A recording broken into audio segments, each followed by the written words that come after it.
Hello everyone, I hope you are doing well. Today we will talk about how to fix or how to solve the problem of locked account on Fitbit. You will click on settings. Here you will go to apps, default apps, app settings. In this list you will search about Fitbit.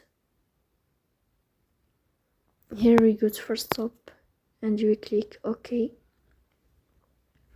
Then we'll enter to storage. Here you will click on clear cache.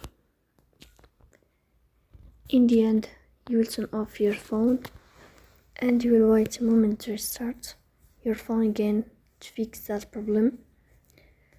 So that's all. Don't forget to support us by like and subscribe. See you next time, and thank you for your watching and your attention.